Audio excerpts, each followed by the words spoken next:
All right, Frisbee followers, welcome back to the virtual studio. I'm your host, Greggy Biscuits. This is Morning Round, the podcast.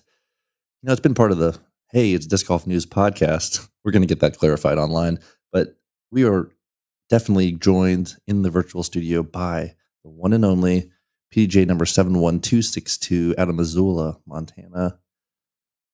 One hot goose, Erika Stinchcomb. Honk. Look, Honk. Man, it doesn't feel the same to be virtually here without the other hot goose, I think.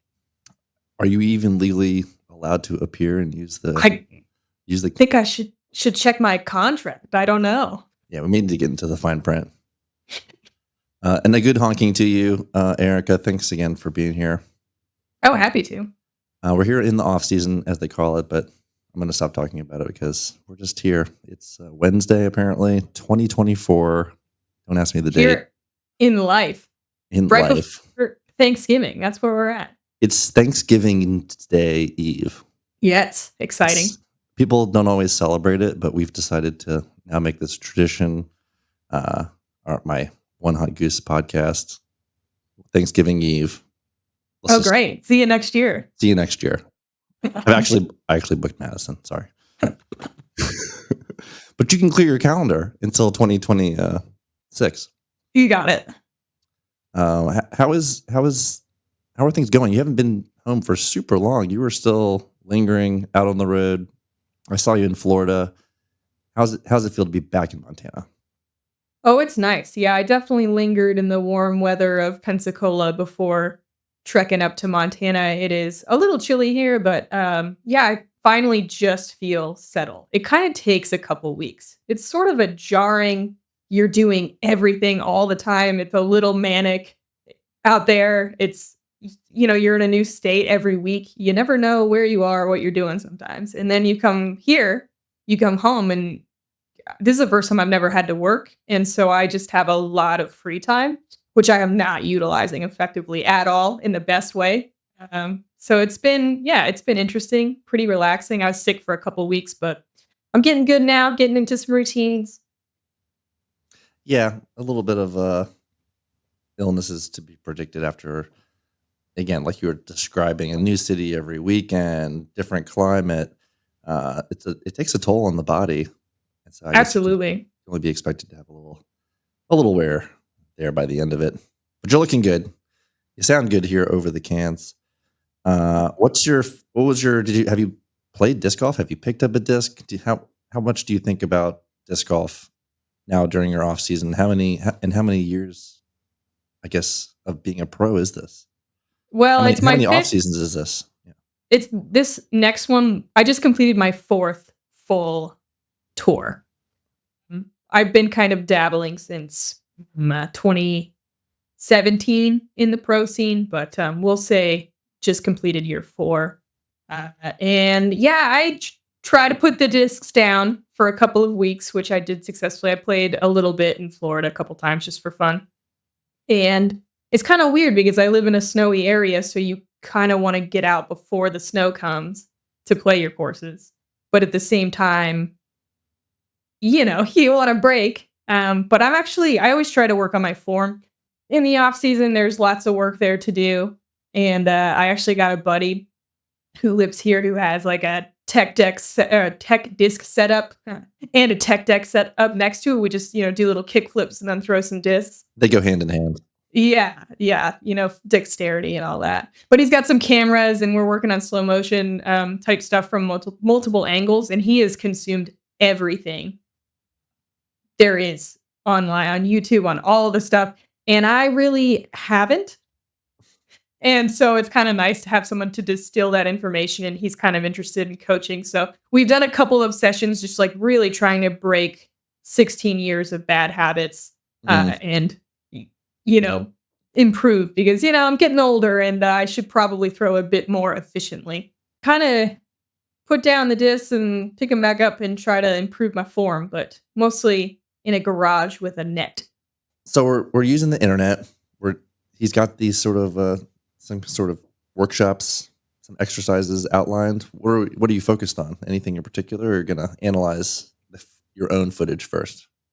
Oh yeah. Well, I mean, I have always known that I don't use my lower body effectively. Like, I don't brace effectively. I definitely arm the disc and round the disc, and I've made it work, but it's not great, and it's a really hard thing to fix if you've been doing it for a very long time. So we're kind of really breaking everything down to the basics, working on standstills, and just trying to get my arm to do a lot less and fire a lot later than my lower body. See, kids at home, it's a constant process. You got to go back to the lab, even if even if you're a pro, even if you've been playing for 10, 15 years. There's always something to work on, right? That's definitely true. I do think it's nice now there are a lot more resources to try to start the right way first and try not to develop those bad habits in the first place. Easier said than done, though. Yeah, I guess early on when I was trying to learn form, I would just copy whoever I thought in my friend group through the quote unquote the best, Right? and just sort of mimic that until it didn't work anymore or Yeah. felt I uncomfortable or remember, were catching on to me. in the early days of me playing when I was in high school, the big video was here's an X step. Hmm. That was groundbreaking stuff. Let's go back in the memory machine. Did you pick it up in Montana? Who introduced you to disc golf? Oh, sure, yeah, my dad did. I grew up in San Diego area, outskirts, so I grew up playing Morley Field. Mm, great. Good old dad, introduced me once when I was 8, and then I never remembered it, and then for some reason, he waited 8 years to take me again, so I think about that just all the time. Think about that lost 8 years I could have had, but that's alright. So at 16, my dad, my brother, and I would go all the time. Got hooked. Mostly to Morley. Yeah, we didn't really have any courses. We lived about almost an hour from there, and we Okay. didn't really have any courses closer until they built Kit Carson, which is a great course in Escondido. So they built that when I was like 17. Okay. But kind of getting into it there in your teenage years. First disc that clicked with you. Eh, Boy, I'm trying to remember some of the old ones. I always liked G Star Plastic. Okay. A little grippy. Yeah, like G Star Destroyers and then Wh- G Star Shrikes were my drivers. Oh, and then my first disc that I ever bought, premium disc that was $20, was a gummy rock, no, extra gummy rock plus, which is like a disc that is very, very hard to find. I think it was a fundraiser kind of a thing for like the 2000, I want to say 9 USTGC. That Okay. might not be right, but it is a very hard run to find. I looked for like 10 years and I think I've accumulated 4 of them. Gummy Rock Plus. Yeah, might be extra gummy. Love that disc. Use it for every mid-range shot. Yeah, the G Star just a little more forgiving and giving you those flip up lines. You can first time you Yeah, just pop that strike and whoa. exactly. That's why I did a tour series with Infinite this year. That was a G blend, so same thing. Halo Pharaoh. Mhm. And so to combine a plastic that I love, that's usually too flippy for most people, and like give it some halo and give it some stability was a super fun dream. Just to think of an idea that hasn't been done and then it actually happens, pure delight. I mean, truly. I've definitely been on Team Pharaoh at a different time in my disc golf life. It's probably like year like 2 through 5 or so. Lot of Okay. lot of lot of Pharaoh happening. What Well, what year are you on? I'm only in year 8. I Okay. believe so. It's like we just passed that milestone here. It's November or it's December now, but I kind of count it as November 2016 is when I first started throwing, and yeah, the rest is history. Just once I moved to California, there was a lot more course collecting, and obviously I got connected to OTB, and yeah, that's really accelerated things. What's and You throw with the Trash Panda disc as well, Player 001. Yeah, that's an exciting thing for me to be the first and only sponsored player from Trash Panda, Mhm. so far. I'm sure there'll be more. We don't know when, but just to be a part of something new and a part of a company that cares about sustainability and is trying to not only, push that forward through what they're doing, but kind of inspire others to join them without maybe being pushy or I don't know, in your face about it. Like it's just a really cool thing to be a part of. And they're turning out discs pretty quick. I bagged 3 of them, Hmm. arguably all 3, the inner core, the dune, and the ozone. But they've come out with some fun other stuff. Have you seen that extraterrestrial stuff they're doing? Yeah, luckily enough, and fortunately, Jesse was able to send me one of those when we did our order for our second half of the vending run this year. And yeah, that ET is pretty fun disc. And I was gonna say that just basically covers all the rest of the molds in your bags, like Yeah, yeah, 7 through 7 through 14. 14. Uh-huh. It's overstable, surprisingly overstable Surprisingly. is how I would describe Yeah. it. Yeah, I like the ET too. It's a little bit More be more forgiving. It's more I no, forgiving? it's yeah, yeah, yeah, it's not as stable. Oh, maybe I have an ET too. Is the Yeah. ET one the deeper version? Yeah. Okay, It's yeah, like the maybe maximum rim depth. whatever. Okay, Yeah, no, I have an width ET. that you can go. I have an ET2, and it was still, I would say, overstable, and this Yeah. one is apparently just supposed to be a meat hook, like You know what's cool about that is they partnered with Tech Disc and they found the center of the, it's not the direct center of the disc where they put the device. It's a little off oh, center, okay, which is pretty cool. And then you can use it essentially as 4 different discs in yeah. if you're recording, based on where you hold it and how you load it. Pretty crazy. Yeah, I was trying to recreate the feel of like, okay, well, if I'm using it as a approach disc, it's gonna be the very skinniest, you know, portion of the rim, and then work your way up. Naturally, I kinda wanna grab it, maybe around the 9 speed as it's, Mhm. on the quote unquote correct side, if you will. You can go like goofy with the ET2 or the Oh, man, ET1. I love it. Yeah, I've always been goopy. But yeah, we like working with Trash Panda, the inner core. Man, that's been a good straight flying putter for a couple of years. People like it. You're putting with it, right? Mhm. Yeah, the baseline have been for since May of last year. Yeah, a year and a half, I guess. Yeah, we were happy to partner with Trash Panda at USDGC for our water refill stations, and that was well received. So we hope to collaborate again on that. Yeah, much needed. Yeah, for sure. You got to stay hydrated out there. The world's Ideally, not with only plastic water bottles. no, that's not what we needed. But we always ask, what is your morning routine when you're out there on the road? So, take yourself back to day in the life, Erica on the road. What are we eating? What are we putting in our bodies early? Do you even like to eat before you play? What's No, the I kind of don't. what's the schedule there? Yes. Tournament day. I like to, barely give myself enough time to get ready. So I'll usually have, everything kinda laid out to facilitate that. And ideally, I have, like, packed a lunch the night before because I just can't eat first thing in the morning. I'll drink a cup of coffee usually on the way to the course, put on some pump up tunes, and then I am actually oddly well known for having, like, a full meal essentially packed that I will eat halfway through the round, like, I'm waiting for the first backup. If we don't get a backup, I'm surprisingly mad because you can't really, like, shovel in real food Hmm. while you're walking is effectively if you have a cart and don't have a caddy. So I do a lot of, like, rice bowls, um, Out on the they're course. probably them out on the course, yeah, spam musubi is one of my favorite things to make, Oh again, yeah. which is yeah, you like this? Well, we always try to have those for OTB open. Yeah, sure, sure. But or like, like leftover pasta, whatever was dinner the night before, a lot of times I will pack that and bring it, and it is very funny to look at people's reactions as I bring that out because they bring out their granola bar and they're like, "Oh, man, that looks good."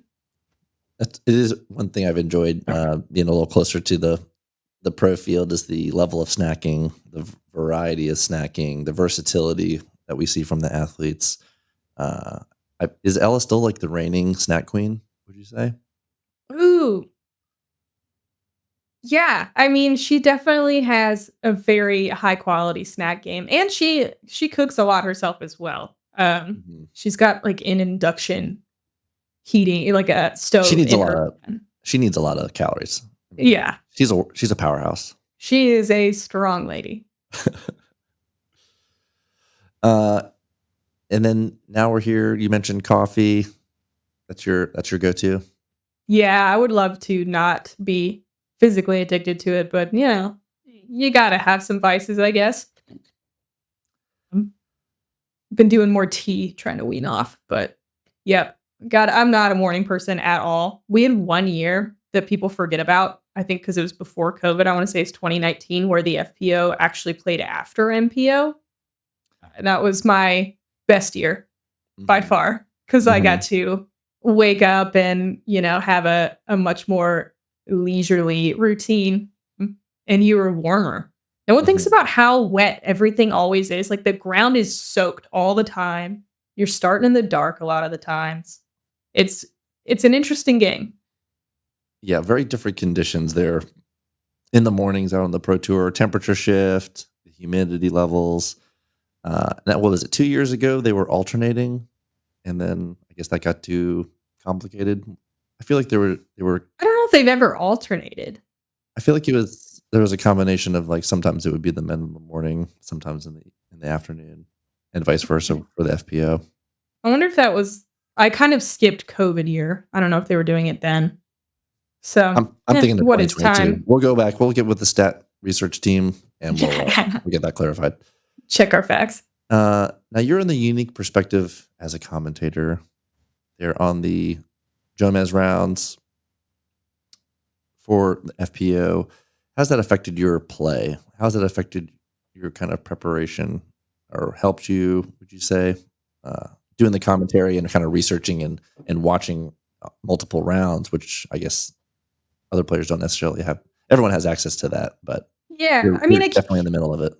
occasionally you will see something, a line or a shot or something you've never considered and maybe learn something, but for the most part, it is a benefit to my bank account and to the stability of my lifestyle, Hmm. but it is not in any way a benefit to my play, Hmm. which is fine. I mean, I'm obviously willing to make that trade off, but you're working arguably twice as hard as most everyone else. You finish the one job and then you go to the other job, and sometimes you do a third job where you vend discs in between, Hmm. and that's all fine. But, it's okay, but it would sometimes I wonder because I've always done commentary since I've been touring full time, and Hmm. sometimes I do just wonder what it would be like to not, you know, Right. and have kind of that rest in between. But it's definitely worth it. So that's our. It's just a fantasy, a nice what if scenario. Yep, because you were always in there with the GK boys before, and now with the Jomez crew, recording for DGN per se. But And realistically, at this point, I am happy to still be qualifying for my tour card and for mhm, the playoff events and all that stuff at the end of the year, because the talent that we have and some of the kids coming up and just people who have had access to better training, who have taken it more seriously from a younger age. It's unreal the amount of growth, not only in the size of the field, but the level of talent as well, and how many unique winners we're having. So mhm. watching as a commentator and seeing this growth, may arguably more than anybody else, because I'm seeing it out there on the course, then I'm seeing it out there, in the booth, has been a real joy, and I'm happy to still be doing it. Yeah, I know people love the work that y'all do, and it's very important to connect with the fans, the way y'all can with your kind of humor and, uh, you know, obvious expertise, but it's well appreciated. Thank you. So, as we shift through the year, what's a place that maybe you didn't expect to love as you've toured now full time, going on 4 or 5 years that, that was, like, kind of now become a special part of your disc golf community? Uh, Well, I don't know about disc golf community, but Arkansas has always surprised me with its beauty, and Mhm. I've gotten to spend a lot of time on the rivers out there, and you can really get very secluded back there. And Madison and I went and saw the total eclipse on a river. We had a river to ourselves and got to see it the total, path of totality and that kind of a thing. And just camping at Jonesboro is pretty Mhm. cool. We don't always all stay in the same place, but there's campground, Craighead Campground, near where the course is, and so it's kind of a fun stop, where you get to maybe spend time with people outside of your maybe normal smaller touring circle. That's probably the biggest, yeah, surprise. I never thought like, yeah, Arkansas, Right? beautiful, love it there. Jonesboro. Yeah, fantastic. They my favorite little grocery store in the entire country, actually. Wow. Well, It's called the Truck Patch. Check it out. there we go. Truck patch. We'll throw that one up there. That's one for the list. Yeah, it's just really unique. I didn't community in Iowa, community in St. It Louis, community, Pennsylvania, Vermont.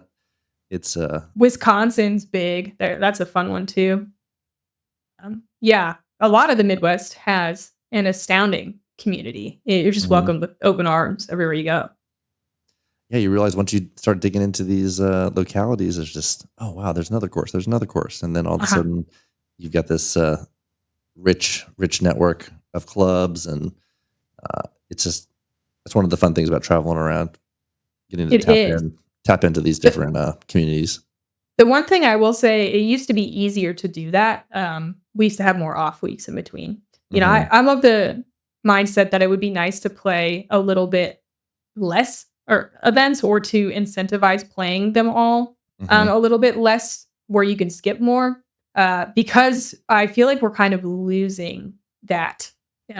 Like the pros are starting to be kind of like a separate entity, Hmm. and a lot of us used to, stay in random locations with locals and put on a clinic and maybe sell some stuff or do lessons or throw on a little flex start or whatever it was. And so you would build these contacts as you went. And it is still possible to do that, but it is much, much harder because you tend to drive Monday, practice Tuesday, Wednesday, maybe Thursday, another tournament, do it all Hmm. over, Hmm. um, over and over. And the end, you do not have a lot of energy to do that extra stuff, which I really miss because every time I do manage to do it, it's like, wow, this is great. Why don't I do this more? And I know, Greg, you get to do that a lot through OTB and you put on a lot of events. And that is one of, I think, the best parts.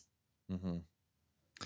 Yeah, no, I mean, we had a lot of fun working with GK and doing our side events, and it does add to the wear and tear.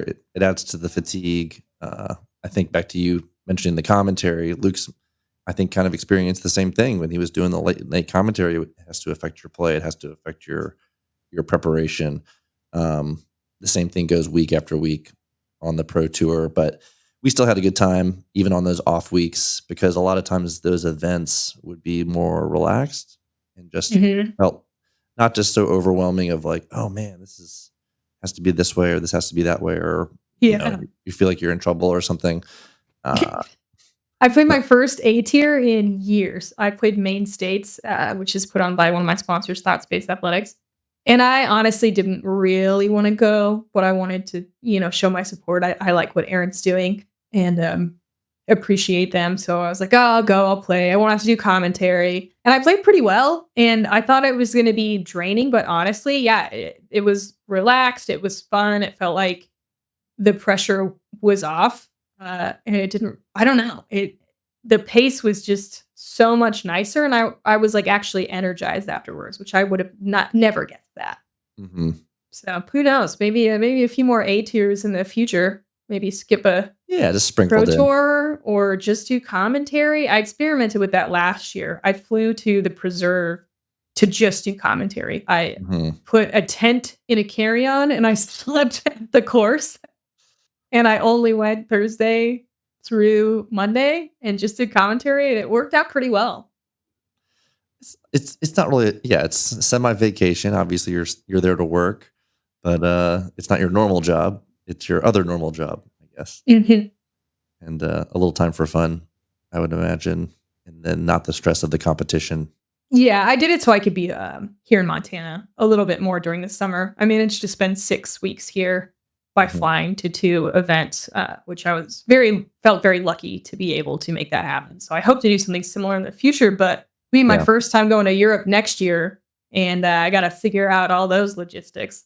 Yeah, that's where I wanted to shift, 2025. I assume you've, had a little chance to peek at the calendar. Any stretch you're particularly excited about or an event that you're excited about? I always love the West Coast. I wish there was a few more. It'll be cool to have Champions Cup, in Stockton. That's always a great one, and then Cascade Challenge was great last year, and then they kind of combined Portland, which is interesting. I'm not sure how that's gonna be. It seems like a lot of driving in between perhaps the courses that they choose, but um, I kind of spent my AM days playing in Portland, so it holds a special place in my heart. So that's kind of always my favorite stretch. Okay. Um, and then yeah, I'm super excited to go to Worlds for sure, but I'm a little bummed about they put US women's kind of a little late in the game as far as if you maybe wanted to go to Europe early to play a few of the other events, Right. and stay there a bit longer. So a lot of us women have a big choice to make there to potentially skip a major, but also they have 2 majors in Europe. So I have not gotten that far. I filled out my calendar until uh, May, I think, and then just stopped Mm. thinking about it. Ch Champions Cup. So we know Yeah. we know it'll be the first weekend in May, and then, well, we hope to see you in Sweden, uh, and other places in Europe, but definitely excited about both swings there of the European Tour and Worlds happening in Finland. Yeah, very cool. Can really call it the World Championships a little bit more accurately now. You know, Now that we're in a the different country. American sports are always happy to call themselves the world champions, I think in True. basically any field.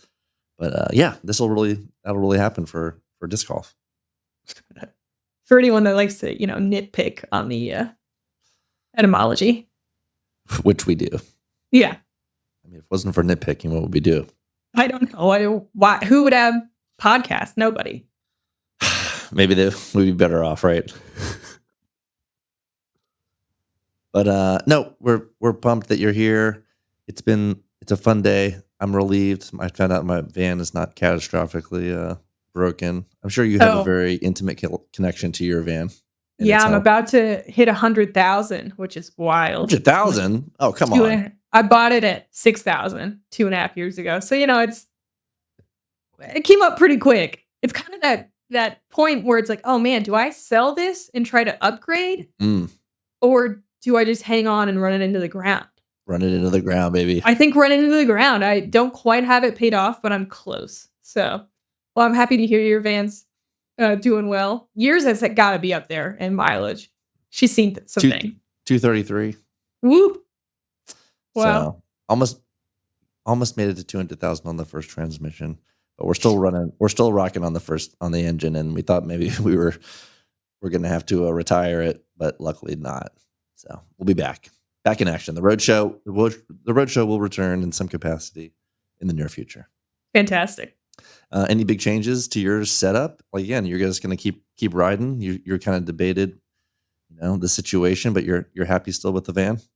Yeah, I mean, it's so much work to convert a van, and it's work that I love. As I've thought about what am I gonna do after disc golf, uh, part of me is like, maybe I'll just hustle a couple of part-time gigs, keep a foot in disc golf, flip van. I honestly love it. That was the second van I've done, and, learned a lot, and did a pretty good job for only having, I think it was 4.5 weeks.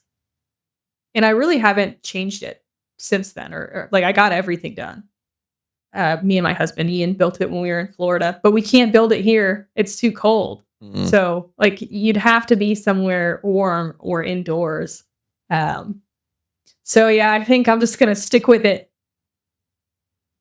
There we go, and what's the van's name? Oh, Vandewill.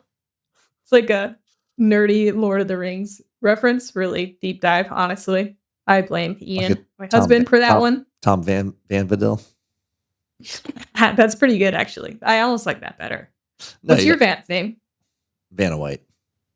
Oh, nice. I'm simple. Classy. You know, Yeah.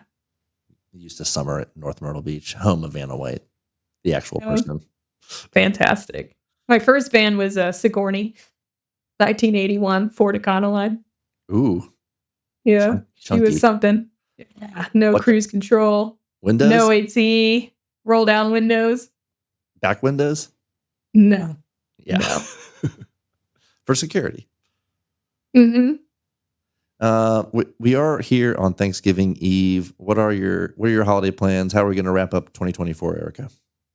Oh, sure. Yeah, my excuse me, sorry.